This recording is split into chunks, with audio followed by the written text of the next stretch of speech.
अस्सलाम वालेकुम, my name is Ahmad Abbas and you are watching our YouTube channel. तो आज की इस वीडियो में हम डिस्कस करेंगे क्लास 12 फिजिक्स के मोस्ट इंपॉर्टेंट एमसीक्यूज़। तो अगर आप इन एमसीक्यूज़ को प्रिपेयर करके चले जाते हैं तो इंशाल्लाह आप एग्जाम में अच्छे से एमसीक्यूज़ के पोर्शन को टैकल कर पाएंगे।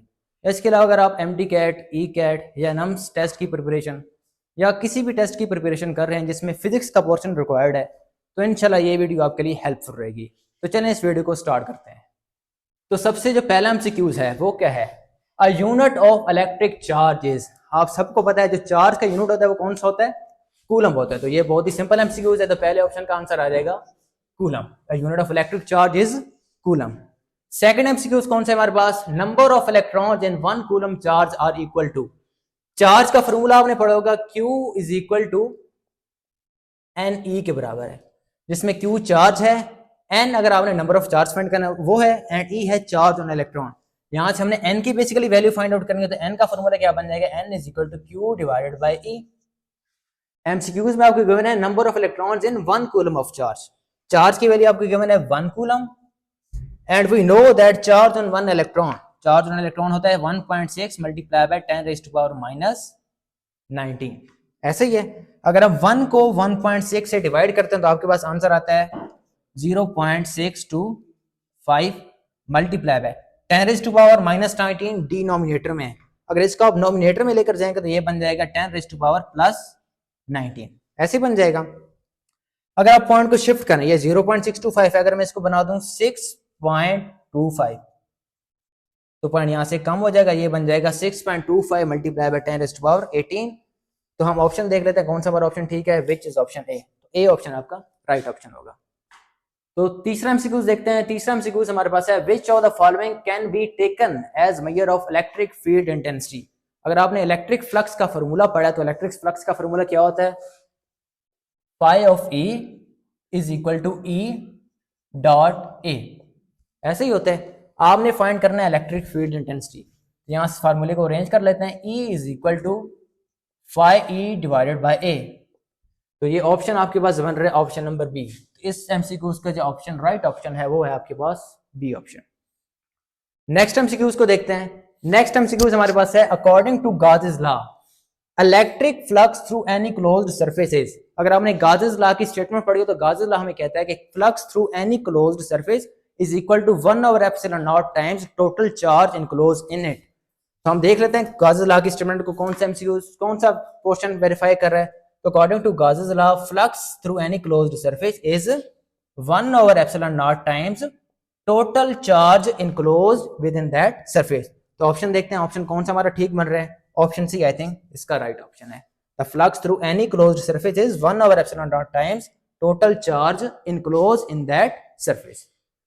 फिफ्थ एमसीक्यू है आपके पास, if the medium between 2 point charges is free space. अगर दो चार्जेस के दरमियान जो मीडियम है वो है free space, then coulomb force is expressed as. तब आपने कूलम फोर्स का एक्सप्रेशन लिखना है। अगर आपने कूलम्स लॉ पढ़ा तो कूलम्स लॉ की स्टेटमेंट ये कहती है कि the force of attraction and repulsion between 2 point charges is directly proportional to the product of magnitude of their charges and inversely proportional to the square of the distance between them। तो ये charges का magnitude भी आ रहा है, square of the distance भी आ रहा है, 1/4 by epsilon not भी आ रहा है। आई थिंक बाकी ऑप्शन को मैंने पढ़े बगैर ये देख लिया कि ये ऑप्शन मुझे ठीक लग रहा है, लेकिन बाकी ऑप्शन को भी पढ़ लेते हैं। यहाँ पर एप्सिलॉन नॉट आर आ रहा है और फ्री स्पेस में हम रिलेटिव परमिटिविटी की बात नहीं करते। ऑप्शन सी में आ रहा है 1/4 बाय एप्सिलॉन नॉट भी आ रहा है, एप्सिलॉन और भी आ रहा है, लेकिन फ्री स्पेस में सिर्फ एप्सिलॉन नॉट आता है, एप्सिलॉन और नहीं आता। डी ऑप्शन की बात करें, के Q1 Q2 divided by are. हालांकि जो कूलम लॉ है वो इनवर्स स्क्वायर लॉ को बे करता है, तो यहाँ पर स्क्वायर आना चाहिए, आर नहीं आना चाहिए। तो यहाँ पर जो ऑप्शन आपका ठीक बनता है वो है ए। अगर आपने कूलम लॉ की बात करनी है तो force for coulomb law is 1/4 by epsilon naught Q1 Q2 divided by R square. अगर वो किसी मीडियम या किसी डाइलेक्ट्रिक की बात करता तो फिर उसके लिए ये वाला ऑप्शन ठीक होता, लेकिन उसने फ्री स्पेस की बात की है, तो इस केस में जो ऑप्शन राइट है वो है option number A. Next MCQs को देखते हैं। द इलेक्ट्रिक फील्ड इंटेंसिटी और electric field strength is expressed as. Electric field strength basically होती क्या है? लेट्स सपोज आपके पास कोई चार्ज है, ये चार्ज है तो इसके इर्द गिर्द फील्ड होगी। लेट्स सपोज ये इस चार्ज के गिर्द इसकी फील्ड है। अगर मैं कोई टेस्ट चार्ज Q0 इसको इस चार्ज की फील्ड के अंदर लेकर आता हूं तो ये दोनों चार्जेस आपस में क्या करेंगे? इंटरेक्ट करेंगे। इंटरेक्शन के नतीजे में इस पर फोर्स अप्लाई होगी जिसका हम इलेक्ट्रिक स्टैटिक फोर्स कहते हैं। तो अगर मैं उस इलेक्ट्रोस्टैटिक फोर्स को इस टेस्ट चार्ज से डिवाइड करता हूँ तो बेसिकली वो मेरे पास बन जाती है इलेक्ट्रिक फील्ड की स्ट्रेंथ। तो यहाँ से ऑप्शन देख लेते हैं, इलेक्ट्रिक फील्ड स्ट्रेंथ किसके बराबर है, force divided by charge. Electric field is equal to force divided by charge. तो यहाँ से इसका ऑप्शन बनता है ए। ये स्क्वायर के साथ आ रहा है, आर स्क्वायर तो आता नहीं है, यहाँ पर भी आर स्क्वायर आ रहा है, तो ये सारे ऑप्शन गलत हैं। तो ठीक ऑप्शन मेरे पास बन रहा है option number A. Next MCQs है, the concept of an electric field lines is introduced by. जो इलेक्ट्रिक फील्ड लाइंस का कांसेप्ट दिया था वो दिया था माइकल फैराडे ने। तो ये थ्योरेटिकल एमसीक्यूज है, तो आपने इसको माइकल फैराडे पर क्लिक कर देना है। इनको आप नोट करें, देन हम आगे एमसीक्यूज को देखते हैं। तो नेक्स्ट एमसीक्यूज है हमारे पास, it is required to suppose a proton of charge q and mass m in an electric field, the strength of the field must be. आपने क्या करना है, एक प्रोटॉन को सस्पेंड करना है, तो उसके लिए कौन सी कंडीशन रिक्वायर्ड होगी। तो अगर आपने पढ़ा है मिल्किंस ऑयल ड्रॉपलेट एक्सपेरिमेंट, जिसमें आपके पास एक कंटेनर होता है, यहां से ऑटोमाइजर होता है जो कि वाटर ड्रॉपलेट्स को यहाँ पर स्प्रे करता है। यहाँ पर दो चार्जिंग प्लेट्स होती हैं, एक पर पॉजिटिव चार्ज होता है, एक पर नेगेटिव चार्ज होता है, और यहाँ आप माइक्रोस्कोप लगा लेते हैं जिसमें आपने क्या करना है, इन पार्टिकल्स के इन ड्रॉप की मोशन को डिस्कस करना है। तो लेट्स सपोज मैं एक पार्टिकल को ले लेता हूँ, लेट्स सपोज ये एक ड्रॉपलेट यहाँ पर आके रुक जाता है, ठीक है, रुकता नहीं है, इसके लिए कंडीशन होगी, वही कंडीशन हमने बेसिकली देखनी है। इस ड्रॉपलेट का जो वेट होगा वो नीचे एक्ट कर रहा है, जिसको हम mg से डिनोट करते हैं। अब इस ड्रॉपलेट को यहाँ पर सस्पेंड करने के लिए मुझे इस पर इतनी वोल्टेज सेट करनी पड़ेगी कि इस पर लगने वाली जो इलेक्ट्रिक स्टैटिक फोर्स है वो इसके वेट को बेसिकली क्या कर दे, बैलेंस कर दे। जब इस ड्रॉपलेट का वेट इलेक्ट्रोस्टैटिक फोर्स से बैलेंस हो जाएगा तो तब ये ड्रॉपलेट क्या करेगा, यहाँ पर सस्पेंड हो जाएगा, फिर हम माइक्रोस्कोप से इसकी मोशन को आसानी से मेजर कर सकते हैं। इसके लिए कंडीशन कौन सी रिक्वायर्ड है, अगर आपके पास इलेक्ट्रोस्टैटिक फोर्स और इसका वेट आपस में क्या हो जाए, इक्वल हो जाए। तो अगर मैं यही कंडीशन पुट कर दूं, अगर इलेक्ट्रोस्टैटिक फोर्स को मैं इक्वल कर दूं इसके वेट के बराबर, अभी हमने पिछले एमसीक्यूज में पढ़ा इलेक्ट्रोस्टैटिक फोर्स किसके बराबर होती है, क्यू ई के बराबर होती है। ऐसे ही होता था, इलेक्ट्रोस्टैटिक फोर्स की जगह आप लिख देंगे क्यू ई, वेट बराबर होता है एम जी।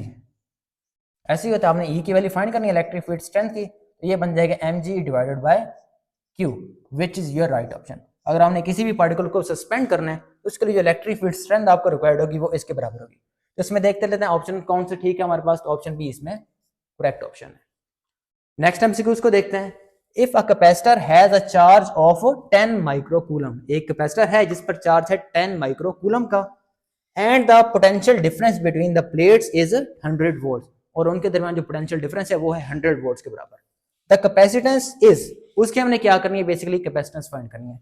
तो अगर हमने पता है आपको कैपेसिटेंस का formula Q equal to CV के बराबर होता है। Q जिसमें चार्ज है, C कैपेसिटेंस है, एंड V वोल्टेज है। यहाँ से C की वैल्यू को सेपरेट कर लेते हैं, C बन जाएगा आपके पास Q divided by V। Charge आपको गिवन है कितना, 10 माइक्रोकूलम का, डिवाइडेड बाय पोटेंशियल कितना गिवन है, 100। जब आप 10 को 100 पे डिवाइड करते हैं तो आपके पास लगभग आता है आंसर 0.15 माइक्रोकूलम। ठीक है, माइक्रोकूलम नहीं, सॉरी माइक्रोफैरड, क्योंकि कैपेसिटेंस का यूनिट क्या होता है, फैरड होता है। क्योंकि यूनिट हमने कन्वर्ट नहीं किया तो इसको माइक्रो में ही रहने देंगे, क्योंकि ऑप्शंस में आप देखें तो माइक्रो आ रहे हैं। तो 0.1 माइक्रोफैरड हमारा क्या है, राइट ऑप्शन है। तो इसमें देख लेते हैं 0.1 माइक्रोफैरड कौन सा है, तो ये ए जो ऑप्शन है ये आपके पास राइट ऑप्शन है। नेक्स्ट एमसीक्यूज को देखते हैं। If medium between the plates of a parallel plate capacitor is air, अगर दो आपके पास कैपेसिटर की प्लेट्स हैं और उनके दरमियान मीडियम क्या है, एयर है, तो तब आपने बताना है के then it's capacitance is given by. तो अगर आपने कैपेसिटेंस का फार्मूला पढ़ा है तो कैपेसिटेंस का फार्मूला क्या होता है, A epsilon not divided by D. अगर क्या हो, मीडियम उनके दरमियान एयर हो। अगर लेट्स सपोज उनके दरमियान कोई डाइइलेक्ट्रिक मीडियम प्रेजेंट होता है तो सिंपल आपने क्या करना है, एप्सिलॉन नॉट के साथ एप्सिलॉन आर लगा देना है। तो ये बन जाएगा किसी डाइइलेक्ट्रिक मीडियम के लिए। अगर सिंपल एयर है या वैक्यूम है तो उसके लिए आपके पास ऑप्शन आएगा ये वाला, A epsilon not divided by D. Next MCQs को देखते हैं। When the distance between the plates of parallel plate capacitor is decrease, अगर आपने क्या करना है, डिस्टेंस को डिक्रीज करना है तो उसकी कैपेसिटेंस पे क्या फर्क पड़ेगा। हमें पता है पैरेलल प्लेट कैपेसिटर की कैपेसिटेंस किसके बराबर होती है, A epsilon not divided by D. यहां से आप देख सकते हैं कैपेसिटेंस और डिस्टेंस का आपस में क्या है, इनवर्स रिलेशन है। अगर डिस्टेंस डिक्रीज हो रहा है तो लाजमी बात है क्या हो जाएगी, कैपेसिटेंस इंक्रीज हो जाएगी। तो इस केस में आपके पास जो राइट ऑप्शन होगा वो क्या होगा, इंक्रीज्ड। नेक्स्ट एमसीक्यूज को देखते हैं। The expression of energy stored in a capacitor is given bye, अगर आपको पता है कि एनर्जी अगर आपने करनी है स्टोर कैपेसिटर में, तो उसके लिए जो फार्मूला था वो होता है आपके पास 1/2 CV², इसमें C क्या है, कैपेसिटेंस है, V क्या है, पोटेंशियल डिफरेंस है। नेक्स्ट हम सीक्वेंस को देखते हैं। नेक्स्ट है आपके पास the expression for energy density is. अब आपने क्या करना है, एनर्जी डेंसिटी का एक्सप्रेशन फाइंड आउट करना है, ठीक है। तो कैपेसिटर में जो एनर्जी स्टोर होती है उसका फार्मूला क्या होता है, 1/2 CV², जिसमें C क्या है, कैपेसिटेंस है, और कैपेसिटेंस का फार्मूला अगर कोई मीडियम मौजूद हो तो वो होता है 1/A∁0∈R डिवाइडेड बाय D होता है। और V किसके बराबर होता है, V आपके पास बराबर होता है ED के।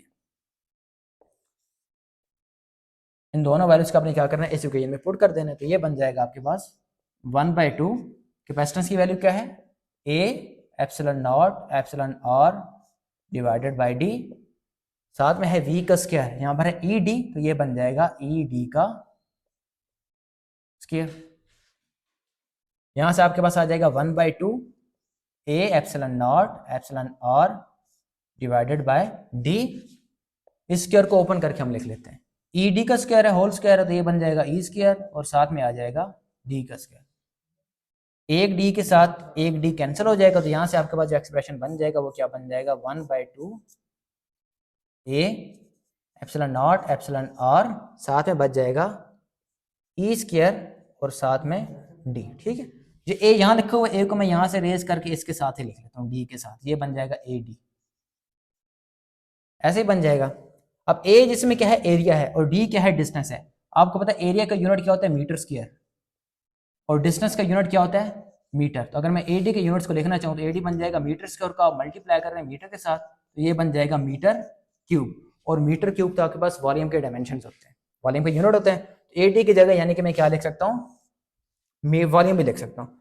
तो यहाँ से उसको मैं यहाँ पर फर्दर प्रोसीड कर रहा हूँ, तो E आपके पास बन जाएगा 1/2 ε0 E स्क्वायर, और साथ में आ जाएगा वॉल्यूम। अगर वॉल्यूम का मैं नीचे E के डिवाइड कर दूं, E divided by V which is equal to 1/2 ε0 E square. Energy per unit volume को बेसिकली आप क्या कहते हैं, एनर्जी डेंसिटी, और इसका एक्सप्रेशन क्या आ रहा है, 1/2 ε0 E स्क्वायर। तो एनर्जी डेंसिटी का फॉर्मूला क्या है, दिस, और ये देखते हैं हमारे पास ये ऑप्शन राइट बन रहा है। तो इसका आपके पास ऑप्शन करेक्ट जो हो जाएगा वो होगा ऑप्शन डी। इन एमसीक्यूज का आप नोट करें, देन हम फर्दर प्रोसीड करते हैं। जो नेक्स्ट एमसीक्यूज है हमारे पास वो है the magnitude of motional EMF is given by. तो सबसे पहले हम देखते हैं कि मोशनल ईएमएफ होती क्या है। लेट्स सपोज मेरे पास दो मेटल की रेल्स हैं, एक ये रेल्स है एंड एक ये रेल है, और इसके दरमियान मैं अप्लाई कर देता हूं मैग्नेटिक फील्ड।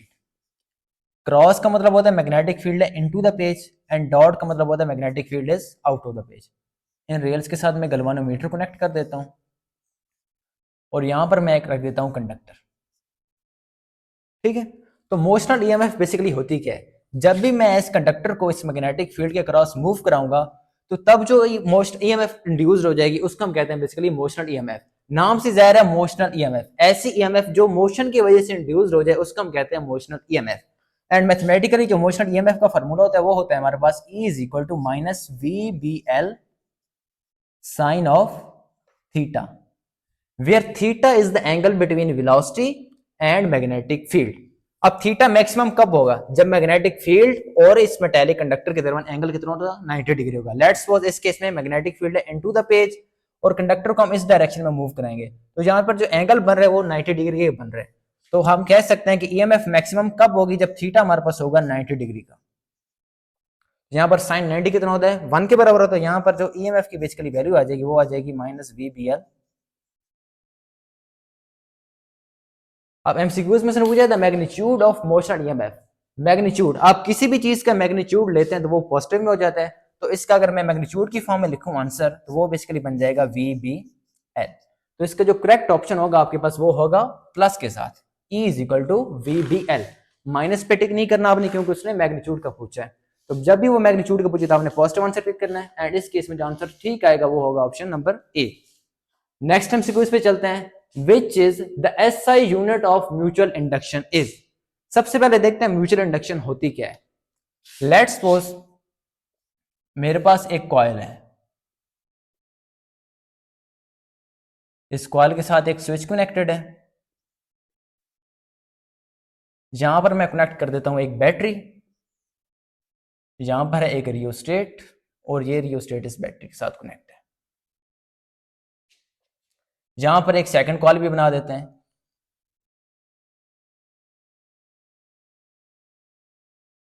और इस कॉइल के साथ मैं कनेक्ट कर देता हूं सिर्फ और सिर्फ गलवानोमीटर। इस कॉइल को कहते हैं हम प्राइमरी कॉइल, एंड इस कॉइल को कहते हैं आप सेकेंडरी कॉइल। जैसे ही आप स्विच को ऑन करेंगे तो इस कॉइल में से क्या होगा, करंट फ्लो करेगा।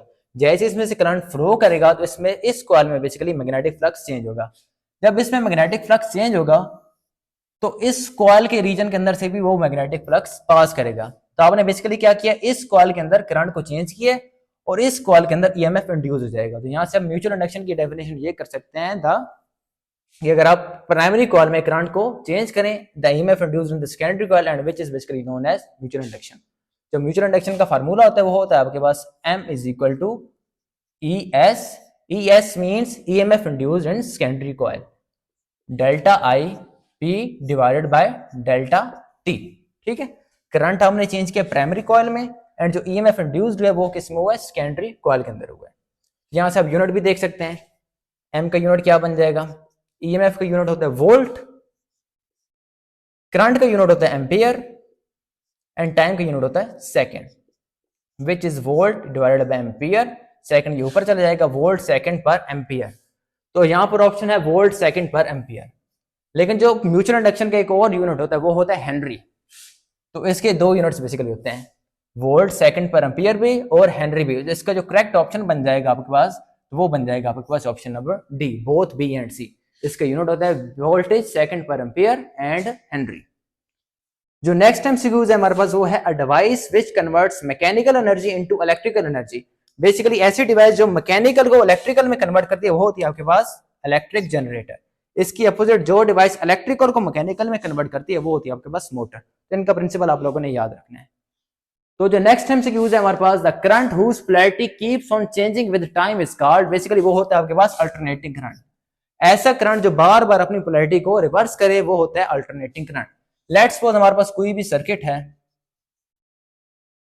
इसके अंदर मैंने कोई अल्टरनेटिंग सोर्स लगा दिया, ठीक है, ये मेरे पास अल्टरनेटिंग सोर्स का सिंबल है। लेट्स सपोज टाइम गुजरा है 0 से t/2, और इस केस में हमारे पास जो पोलैरिटी है वो यहाँ पर पॉजिटिव और यहाँ पर नेगेटिव है। करंट हम कन्वेंशनली ले लेते हैं, करंट की डायरेक्शन हम ये ले लेते हैं, लेट्स सपोज I इस डायरेक्शन में फ्लो कर रहे हैं। तो आफ्टर सर्टेन टाइम्स, यानी कि टाइम अगर थोड़ा सा गुजर जाएगा तो ये करंट क्या करेगा, अपनी पोलैरिटी को रिवर्स कर लेगा। Let's suppose after t/2 time से अगर हम t टाइम्स तक मूव किए हैं तो यहाँ पर पॉजिटिव और नेगेटिव है, तो ये नेगेटिव बन जाएगा और ये क्या बन जाएगा, पॉजिटिव। अब करंट हमारे पास इस डायरेक्शन में फ्लो करेगा। तो ऐसा करंट जो सर्टेन टाइम के बाद अपनी डायरेक्शन को रिवर्स कर ले वो बेसिकली होता है हमारे पास अल्टरनेटिंग करंट। इसका जो वेव फॉर्म होता है अल्टरनेटिंग करंट का वो कुछ इस तरह का होता है। मैं दो बना देता हूं, एक हम वोल्टेज के लिए बना देते हैं और एक हम करंट के लिए बना देंगे, ठीक है। लेट्स सपोज यहाँ पर 0 है, यहाँ पर जो मैक्सिमम पीक है इसको हम V0 से रिप्रेजेंट कर देते हैं, और जो नेगेटिव की डायरेक्शन में पीक है उसका -V0 से रिप्रेजेंट कर देते हैं।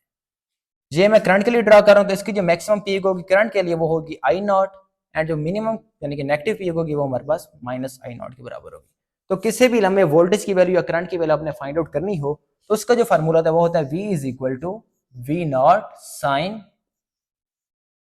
2π/f t। और किसी भी लम्हे इंस्टेंटेनियस वैल्यू ऑफ करंट की जो वैल्यू होती है which is equal to I0 sine 2π/f and t। तो इसमें बेसिकली अगर आप t की बार बार वैल्यूज पुट कर देते हैं, t is equal to 0, t is equal to t/4, t is equal to t/2, t is equal to 3t/2 and t is equal to capital T, तो आपके पास इस तरह का एक वेव फॉर्म बन जाएगा, ठीक है। V होती है हमारे पास instantaneous value of voltage, and I is equal to I0 is equal to this, and I हमारे पास होता है इंस्टेंटेनियस वैल्यू ऑफ करंट। अगर ये ऑप्शंस हैं एमसीक्यूज हैं या ये ऑप्शन एमसीक्यूज हैं तो आप इसको भी देख सकते हैं, आप इनको नोट कर लें, देन हम नेक्स्ट एमसीक्यूज पे चलते हैं। जो नेक्स्ट एमसीक्यूज है हमारे पास वो है the impedance Z can be expressed as. तो सबसे पहले देखते हैं कि इंपिडेंस होती है हमारे पास क्या है। लेट्स सपोज मेरे पास एक सर्किट है जिसके अंदर एक कैपेसिटर लगा हुआ है, एक रेजिस्टेंस है, एक इंडक्टर लगा हुआ है, एंड इसको हमने किसी भी वोल्टेज के सोर्स के साथ कनेक्ट किया हुआ है।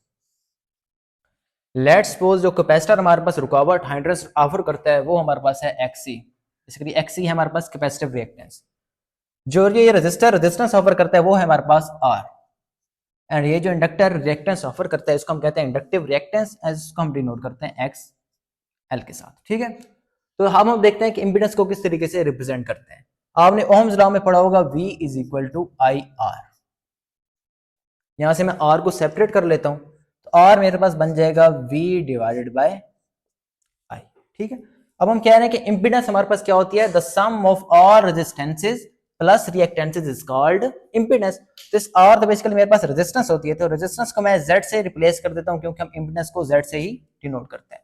तो यहां से Z का जो मेरे पास फार्मूला आ रहा है वो मेरे पास क्या आ रहा है, V डिवाइडेड बाय I। तो यहां से देखते हैं V डिवाइडेड बाय I कौन सा ऑप्शन है, तो ये आपके पास ऑप्शन नंबर A कनेक्ट है। ठीक है, इसमें R बेसिकली रेजिस्टेंस है, X कैपेसिटिव रिएक्टेंस है, और कैपेसिटिव रिएक्टेंस को भी आप देख लें, इसका जो फार्मूला था वो होता है 1/ओमेगा C।